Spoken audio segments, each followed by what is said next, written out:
I have some pretty surprising news here about the religious community stepping up to the plate to fight for an unexpected person.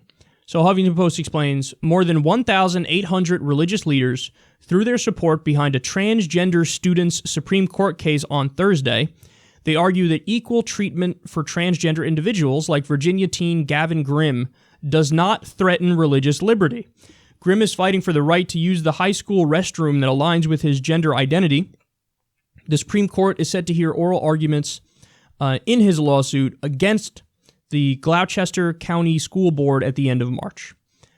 Okay, so it's not just 1,800 religious leaders, it's various different religious organizations and groups, and it's also, I saw another headline that I think over 50, I think 53 corporations have also, come out in support of this transgender student here.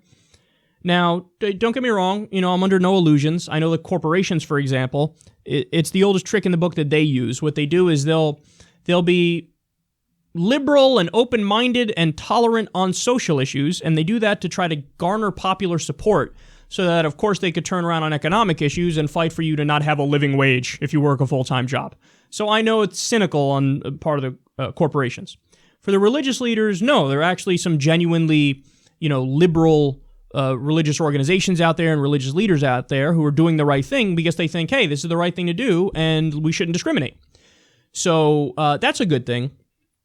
Now, on the issue in general here, though, I don't get the conservative position. I really don't. If you have a transgender individual, why not just let them pick the bathroom they're more comfortable in? Why is that? Does it have to be a scandal?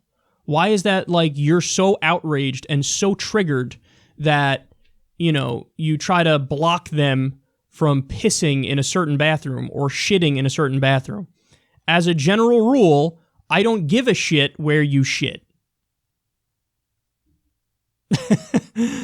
So I don't get it, man. Why are they so against this? So Obama, I think he did an executive order, maybe on his way out, where he said, okay, transgender students, this is now an executive order at the federal level. Transgender people can use the bathroom of their choice, and in schools, they get to use the bathroom of their choice. And the conservatives were so triggered by this microaggression, the snowflakes, that they immediately were like, no, we're not going to do that. That's not happening.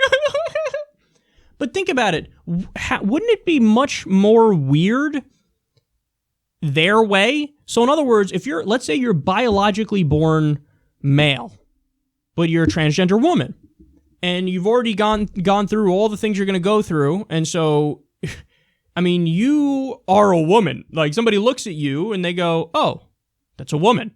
Wouldn't it be weirder the conservative way where they say, no, you must go in the bathroom with your biological gender?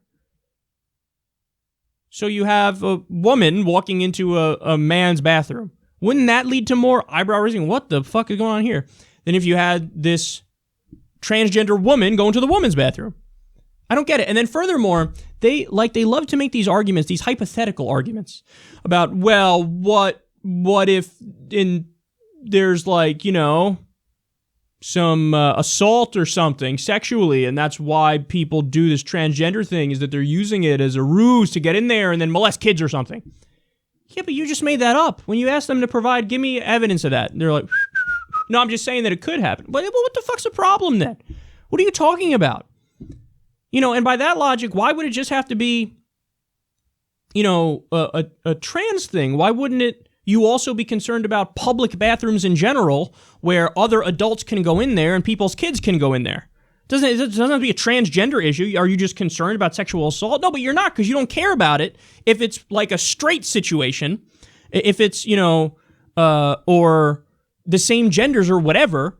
You don't care about it, but you add a trans person to it and you just assume, well, obviously now everybody's going to be sexually assaulted. No, but you just made that up.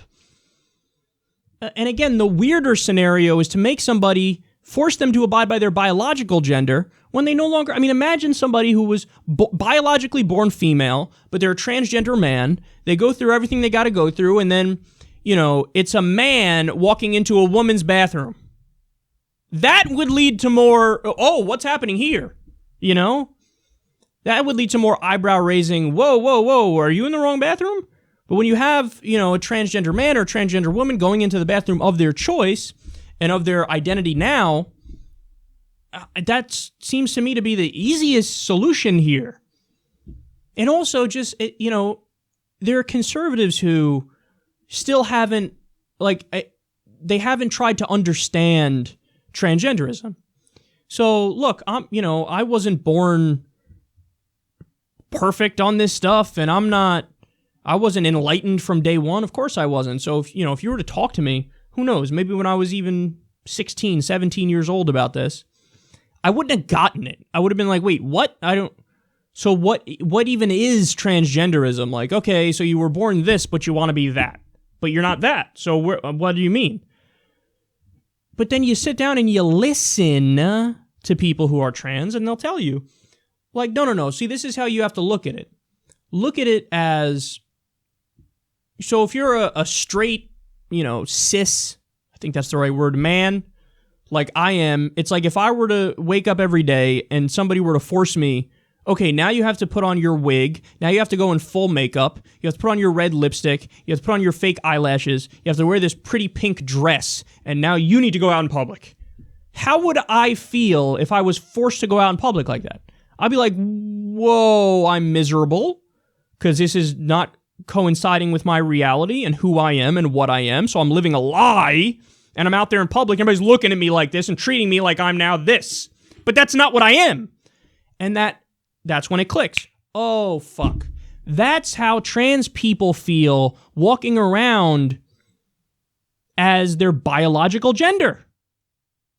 They feel like they're being forced. They know inside they're the opposite.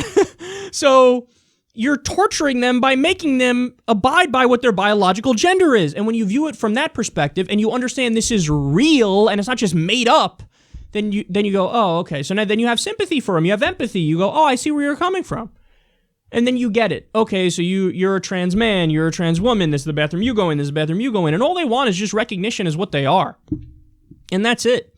And there's no downside. These are from the people who say they love liberty and freedom.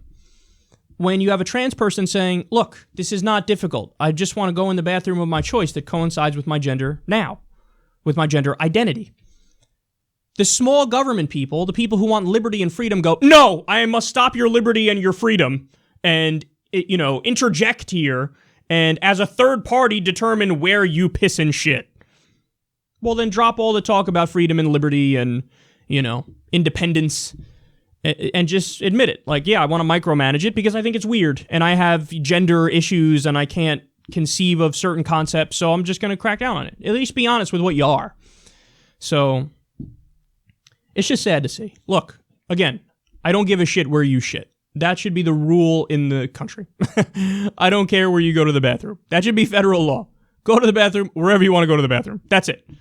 And the fact that this is made a political issue because there's obstinate conservatives who say, no, I will not allow that. Well, yet again, you appear quite triggered by this microaggression, and you might need a safe space, you adorable little snowflakes.